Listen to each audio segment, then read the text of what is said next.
जय श्री राम। आज हम एक नवीन प्रकरण शुरू प्रारंभ करने जा रहे हैं जिसका नाम है सरल वास्तु।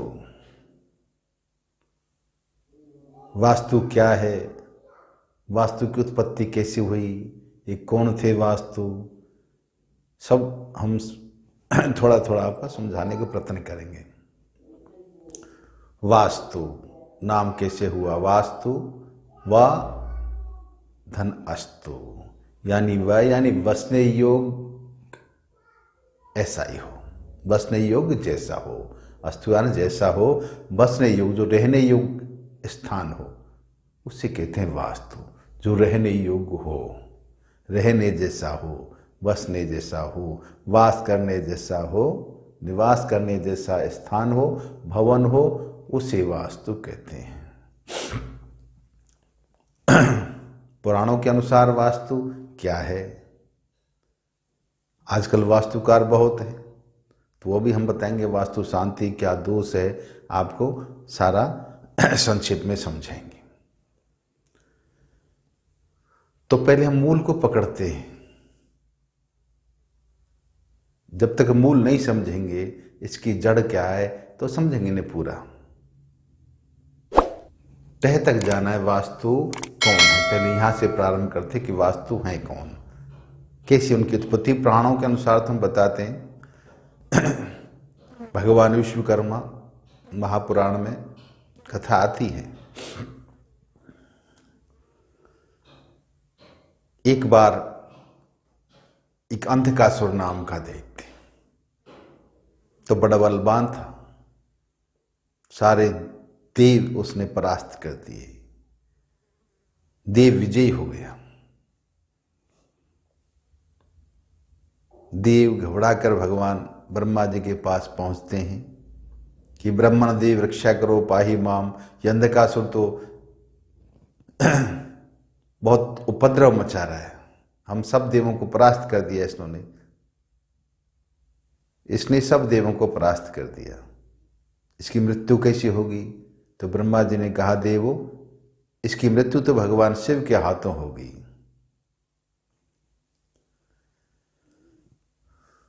आप शिव की शरण में जाइए। भगवान की शरण में जाते हैं सारे देव, प्रार्थना करते हैं, आशुतोष तुम अवधरदानी। भगवान शिव तो आशुतोष हैं, शीघ्र प्रसन्न हो गए। कहो देव कैसे आए,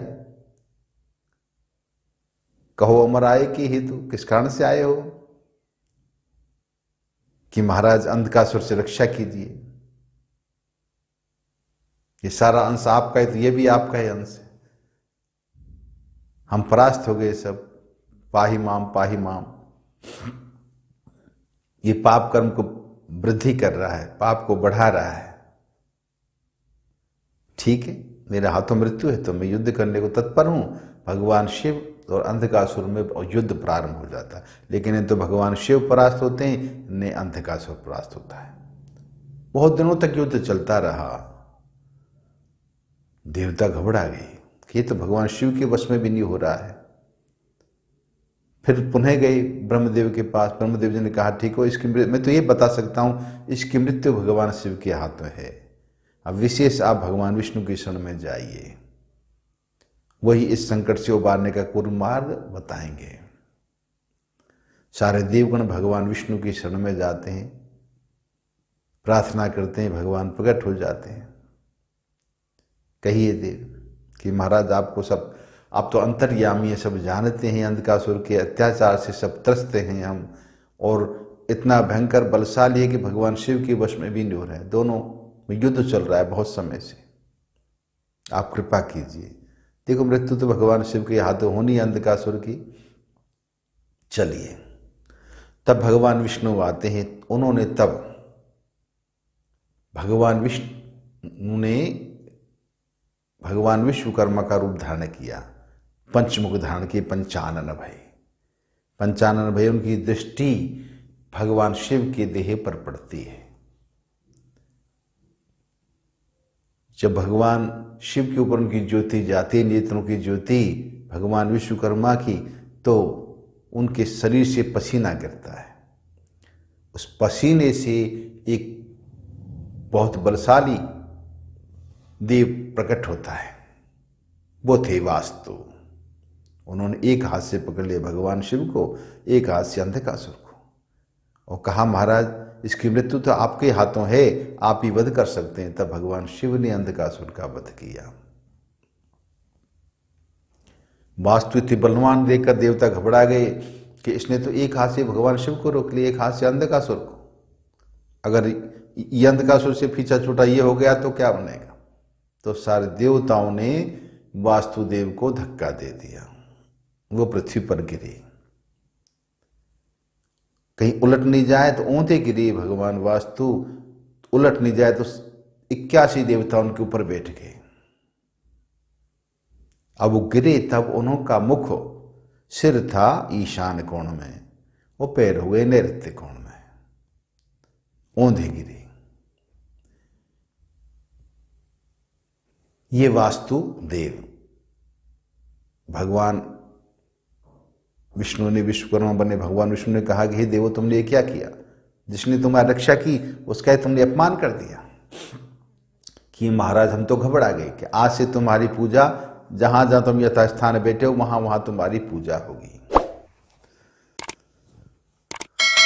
तो वास्तु की उत्पत्ति यहां से हुई। पूजने कब से लगे कि भगवान विश्वकर्मा भवन निर्माण करते हैं, देवों का क्या होता है निर्माण हुआ, और जैसे निर्माण पूर्ण होने को होता है वो भवन पृथ्वी में समा जाता। बड़े चिंतित हुए कि मैं जो भवन बनाता हूं निर्माण होते ही वो पृथ्वी में समा जाता है। उन्होंने कहा भाई देखो कहीं पता नहीं चला। तब भगवान विश्वकर्मा ने वास्तुदेव से कहा तुम इसका पता करो। तो 10 दिशाओं में घूमी, उन्होंने देखा एक जगह बहुत प्रबल वेग से वायु चल रहा था, हवा चल रही थी तेज, उस तेज गति मानो आंधी चल रही हो। उस आंधी के साथ साथ वो एक विवर था गुफा नुमा, उसमें प्रवेश कर गए। वहां देखा तो एक भयंकर काला दैत्य सो रहा था निद्रामग्न। उसकी जो सांस छूटती थी, श्वास छोड़ता था तब तक पृथ्वी स्थिर रहती, तो तब तक भवन निर्माण हो जाता। वो जैसे ही सांस खींचता, श्वास लेता, ग्रहण करता तो पृथ्वी भूमि खींची आती, खींची चली आती, तो भवन बैठ जाते नीचे। वो समझ गए सारा माजरा। उस काले दैत्य को पकड़ कर वो लाए भगवान की शरण में, तब उसका वध किया वास्तुदेव ने काले दैत्य का। तब भगवान ने प्रसन्न होकर, भगवान शिव ने, भगवान विश्वकर्मा ने, भगवान विष्णु ने कहा कि आज से तुम्हारा पूजन, भवन निर्माण और गृह प्रवेश, गृह निर्माण और गृह प्रवेश में आवश्यक होगा, वास्तु शांति। तब से वास्तु शांति होने लगी। वास्तु में जो भी कुछ हमें होता है, भवन वास्तु यानी भवन निर्माण में जो कुछ त्रुटि रह जाती है, जीव हिंसा होती है, उसकी शांति के लिए वास्तु शांति। तो सरल जो वास्तु शांति है वो हम आपको बताएंगे। ये हमने पहले मूल में चले, भगवान वास्तु कौन थे, वास्तु कौन थे। तो भगवान शिव के पसीने से उत्पन्न हुए। अब विचार करके वास्तु भगवान शिव कौन है। शिव का नाम क्या है? कल्याण। जो दूसरे के कल्याण के लिए या जन कल्याण के लिए श्रम करता है, श्रम से तो पसीना आता है, श्रम करता है, उस पसीने से उत्पन्न हुए। तो हम कल्याण के लिए, जन कल्याण के लिए जो श्रम करेंगे, अपना स्वार्थ ना हो, तो वहां वास्तु स्वतः ही दोष रहित हो जाता है। वहां कोई वास्तु दोष नहीं रहता है। जहां स्वार्थ है अपना, वहां दोष रहेगा। अब वो दोष हैं जो हम आपको बताएंगे, सरल हम बताएंगे आगे कि कौन कौन से दोष हैं, उनका क्या सरल उपाय। ये नहीं कि ये वास्तु दोष हो गया इसको तोड़ना पड़ेगा। अब आपने लाखों रुपया खर्च किए और किसी वास्तुकार ने तोड़वा दिया, वो वास्तु थोड़ा ही है, वो वास्तुकार नहीं है। तोड़ना फोड़ना ये नहीं, अति आवश्यक हो तो तोड़ना नहीं, तोड़ना फोड़ना नहीं। बिना तोड़े फोड़े हम आपको वास्तु दोष का निवारण बताएंगे, उपचार। तो भगवान ने पहले हम उपाय बता रहे हैं। देखो कि सरल वास्तु। भगवान विश्वकर्मा एक कोई जाति विशेष, कोई वर्ग विशेष, वर्ण विशेष की देवता नहीं है। आजकल देवताओं को भी विभाजित कर दिया है, ये अमुक जाति के देवता है, ये अमुक जाति के देवता है ना। देव तो सबके होते हैं। और भगवान विश्वकर्मा तो कौन है? श्वेताश्वतर उपनिषद में आता है, श्वेताश्वतर उपनिषद में आता है 7वां श्लोक, एष देवो विश्वकर्मा महात्मा सदा जनानाम हृदय सन्निविष्ट। यानी भगवान विश्वकर्मा कौन है? महात्मा सदा जनानाम हृदय सन्निविष्टो, जिसका सबके हृदय में वास है, उस परमात्मा का नाम विश्वकर्मा है। और नाम ही क्या है? विश्वकर्मा। एक कर्म नहीं, सारे संसार के कर्म, छोटे से बड़े कर्म, जो भी कर्म है संसार के, सारे कर्म जो हैं वो विश्वकर्मा, जगत गुरु, सब कर्मों के गुरु विश्वकर्मा भगवान। तो भगवान विश्वकर्मा कौन है? परमात्मा की अवतरण। उनकी अवतरण तिथि आ रही है। देखो, हम आपको वास्तु का सरल उपाय बताएंगे। उनकी अवतरण की तिथि भगवान विश्वकर्मा जयंती अब 25 फरवरी को महाशुक्ल त्रयोदशी को आती है हर वर्ष। महाशुदी 13 महाशुक्ल त्रयोदशी को भगवान आदि विश्वकर्मा परमात्मा जो हैं, परब्रह्म परमात्मा, उनकी जो अवतरण तिथि है जिस दिन भगवान ने रूप धारण किया, ये अवतार ग्रहण किया भगवान विश्वकर्मा का, वो अवतरण की तिथि है माघ शुक्ला त्रयोदशी। अब 25 फरवरी को आ रही है। अक्सर ये पुष्य नक्षत्र में आती है। देखो, विशेषकर अधिकतर तो इस दिन से किसी के भवन नहीं बन रहा है कि हमें तो भवन का सुख ही नहीं मिल रहा है, आवास का सुख नहीं मिल रहा है, हमें संतान सुख नहीं मिल रहा है, हमारे और कोई दोष है, तो सब दोष के लिए ये भगवान विश्वकर्मा जयंती आ रही है। उस दिन से आप प्रारंभ करें। मैं कोई अनुष्ठान बताऊंगा छोटा सा कि मंत्र जाप करना है, वास्तु दोष स्वतः ही शमन हो जाएगा। और जिनको मकान नहीं है उनके आवास की व्यवस्था हो जाएगी 1 साल के अंदर अंदर। मैं बोलता हूँ जैसे आप करना, फिर देखना, प्रत्यक्ष प्रमाण मैंने बहुत जगह आजमाया हुआ है, बहुत जगह। अब देखो, भगवान विश्वकर्मा के हम संक्षिप्त में बता रहे हैं कि 5 मुख हैं भगवान विश्वकर्मा। उस समय जो रूप धारण किया, जब वास्तु पैदा हुए उनकी नेत्र ज्योति से, और भगवान शिव के पसीने से। भगवान कल्याण का श्रम, जन कल्याण के लिए श्रम, और भगवान विष्णु कौन है? जगत के पालन करता। तो जन कल्याण के लिए उनका तेज, जन कल्याण के लिए तेज और श्रम, ये 2 ही वास्तु हैं। तो भगवान विश्वकर्मा पंचमुखी, 5 मुख बताए हैं शास्त्र में इनके। 5 मुखों से इनके 5 पुत्र पैदा हुए। 5 मुख से एक पुत्र की उत्पत्ति हुई, और 5 पुत्र अलग अलग कार्य के अधिष्ठात्री देवता बने। तो पहला जो मुख है वो पूर्व मुख है, उनका दूसरा नाम है सद्योजात, तुरंत उत्पन्न होने वाले। उनसे मनु नाम के पुत्र उत्पन्न हुए। उनका एक नाम सानगना भी था मनु का, और इनका गोत्र हुआ सानग है। 3 इनके प्रवर हुए, 25 उपगोत्र हैं इनके। इनका विवाह अंगरा ऋषि की पुत्री कांचन से हुआ। मनु का विवाह, मनु ऋषि का विवाह अंगरा ऋषि की पुत्री कांचन से हुआ। इनका मुख्य वेद ऋग्वेद और उपवेद आयुर्वेद था। ये शिव के उपासक थे और लोह कर्म के करने वाले थे, यानी लोह कर्म के शिल्प के प्रवीण थे। लोह कर्म में, लोह शिल्प कर्म के शिल्पी थे, इसमें दक्ष थे। इनके अधिष्ठात्र देवता और इनके गुरु। और दूसरा जो है, दूसरे जो पुत्र हुए, ये वामदेव, दक्षिण मुख से मैं ऋषि की उत्पत्ति हुई। पहले हुए मनु, अब दूसरे मैं ऋषि की उत्पत्ति। इनका गोत्र सनातन था। 3 प्रवर उपगोत्र हुए इनके 25। इनका विवाह पाराशर ऋषि की पुत्री सुलोचना से हुआ। मुख्य वेद यजुर्वेद, उपवेद धनुर्वेद था, और आराध्य देव भगवान विष्णु थे। और ये काष्ठ शिल्प विज्ञान में प्रवीण थे, लकड़ी के कार्य में दक्ष थे, प्रवीण थे। माया तीसरे पुत्र हुए पश्चिम मुख वाले अघोर मुख से त्वष्टा ऋषि उत्पन्न हुए। इनका अहेमन गोत्र 3 प्रवर तथा 25 उपगोत्र थे। मुख्य वेद सामवेद, उपवेद गंधर्व वेद था। इनका विवाह कौशिक ऋषि की पुत्री जयंती से हुआ। कौशिक यानी विश्वामित्र ऋषि की पुत्री जयंती के साथ हुआ। इनके इष्ट देव ब्रह्मा थे और ये ताम्र शिल्प विज्ञान में प्रवीण थे। अब चौथा पुत्र जो उनके हुआ ये तत्पुरुष मुख से। देखो सब भगवान शिव के नाम है, तत्पुरुष, सद्योजात, वामदेव। अब ये मत सोचिए वही तो विश्वनाथ है, वही विश्वकर्मा है, वही विश्वात्मा है, वही परमात्मा है।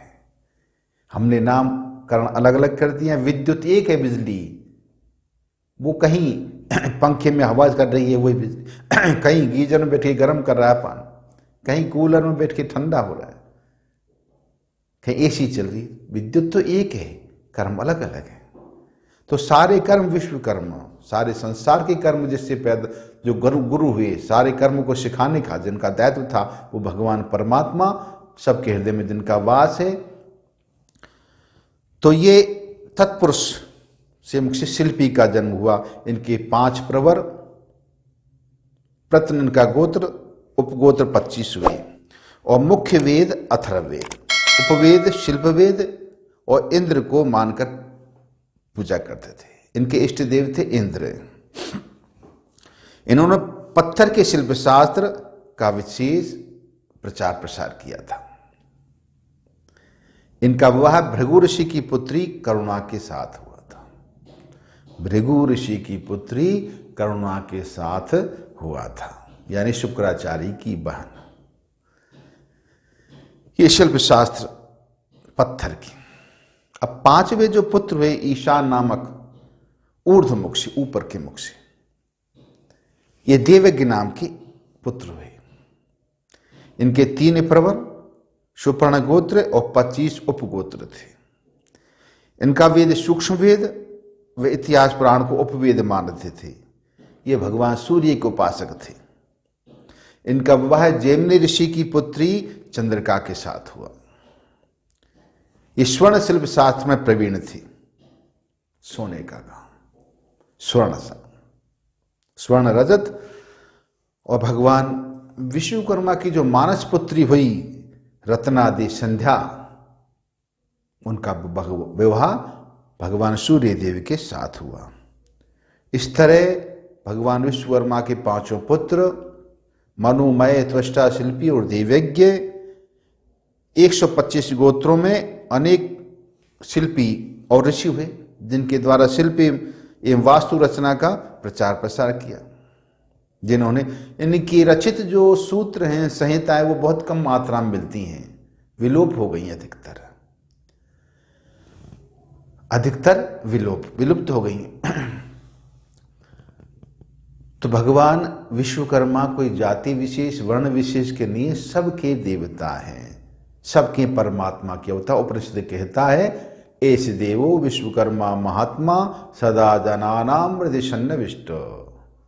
यानी जिस परमात्मा का सबके हृदय में वास है वो महात्मा परमात्मा भगवान विश्वकर्मा परमात्मा का नाम है। तो अब भगवान विश्वकर्मा का अवतरण तिथि दिवस, उनकी उत्पन्ना तिथि माघ शुक्ल त्रयोदशी 25 फरवरी को आ रही है। उस दिन से आपको वास्तु शांति के लिए जो हम उपाय बताएंगे, किस प्रकार से सरल वास्तु, आप कोई वास्तु कार्य के चक्कर में ना पड़ें। आपके पास पैसा है तो खूब लुटाओ, खूब उपचार कराओ, लेकिन सरल वास्तु शांति आपको बिना पैसे के बहुत कम लागत में, कोई खर्च नहीं, आपको स्वयं परिश्रम मेहनत करना है, थोड़ा बस स्वाध्याय करना, थोड़ा जो हम बताएंगे उसके अनुसार, तो वास्तु दोष सब शमन हो जाएगा, सब वास्तु दोष शांत हो जाएंगे और आपके भवन, आवास रहने की व्यवस्था सुलभ हो जाएगी। और जिन स्त्रियों को और भी बताएंगे आपको आगे, उसमें हम आपको बताएंगे। अभी हम विराम देंगे। बोले श्री रामचंद्र भगवान की जय।